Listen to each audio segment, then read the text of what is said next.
Dalam nama Bapa dan Putra dan Roh Kudus. Amin. Shalom Aleichem.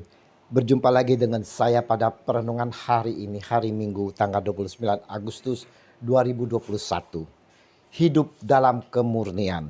Bacaan liturgi hari ini, bacaan pertama kitab Ulangan 4 ayat 1 sampai dengan 2, dilanjutkan dengan ayat 6 sampai dengan 8. Bacaan kedua Yakobus 1 ayat 17 sampai dengan 18. Dilanjutkan dengan ayat 21b sampai dengan 22 dan ayat 27. Dan Injil Markus 7 ayat 1 sampai dengan 8, dilanjutkan dengan ayat 14 sampai dengan 15 dan dilanjutkan ayat 21 sampai dengan 23. Saudara-saudaraku yang terkasih di dalam kasih Kristus, ada banyak saudara cara orang-orang Farisi dan ahli Taurat untuk menjebak Yesus Tuhan kita. Mereka selalu mengintai kalau saja ada hal-hal yang dianggap menyalahi peraturan-peraturan. Kita juga sering saudara seperti orang-orang Farisi dan ahli-ahli Taurat yang selalu kepo. Mengintai akan perilaku dan sikap saudara-saudara kita.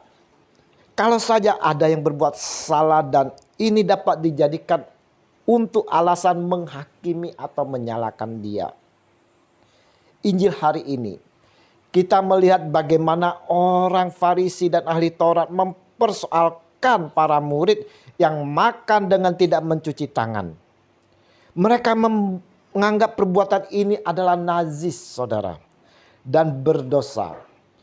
Jawab Yesus kepada mereka, "Benarlah nubuat Yesaya tentang kamu, hai orang-orang munafik.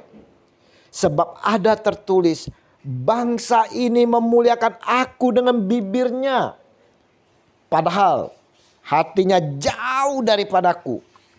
Percuma mereka beribadah kepadaku, sedangkan ajaran yang mereka ajarkan ialah perintah manusia."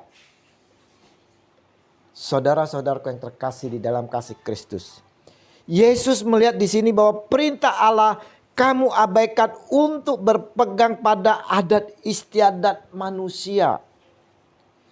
Bagi kita orang yang percaya saudara, pengikut Kristus sering seperti orang-orang Farisi dan ahli Taurat ini.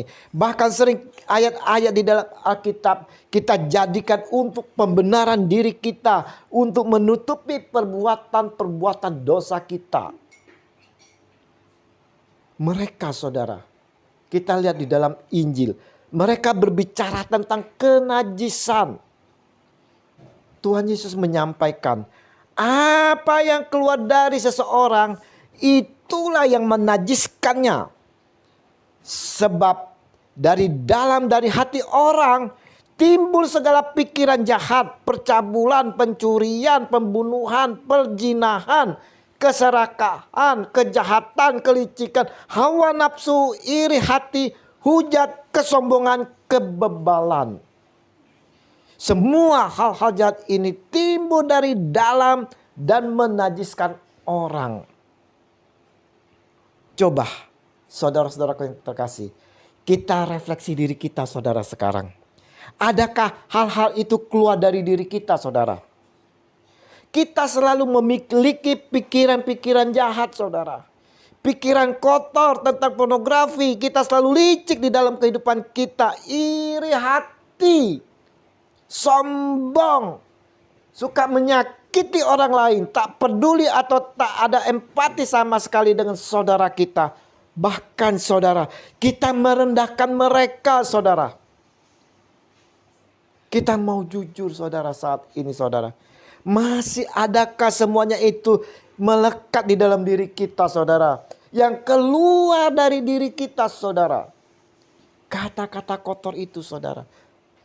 Itulah yang disebut najis saudara.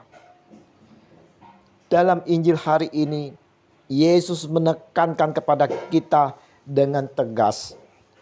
Barang siapa bertelinga untuk mendengar, hendaklah ia mendengar. Nah, adakah kita mendengarkannya saudara?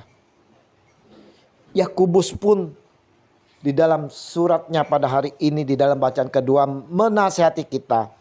Sebab itu itu buanglah segala sesuatu yang kotor dan kejahatan yang begitu banyak itu, dan terimalah dengan lemah lembut firman yang tertanam di dalam hatimu, yang berkuasa menyelamatkan jiwamu. Biarlah saudara-saudara, kita mau menjadi pengikut Yesus yang setia dan taat. Mau dengan siap sedia mendengarkan firman-Nya. Bukan saja sebagai pendengar, saudara. Seperti yang disampaikan juga oleh Yakobus. Tetapi hendaklah kamu menjadi pelaku firman dan bukan hanya pendengar saja. Sebab jika tidak demikian, kamu menipu diri sendiri. Di dalam kitab Ulangan, bacaan pertama yang kita renungkan hari ini pun mengingatkan kepada kita semua, saudara. Maka sekarang, hai orang Israel, dengarlah ketetapan dan peraturan yang kuajarkan kepadamu untuk dilakukan, supaya kamu hidup dan memasuki serta menduduki negeri yang diberikan kepadamu oleh Tuhan Allah nenek moyangmu. Haleluya. Lebih lanjut dituliskan, saudara-saudara, lakukanlah itu dengan setia.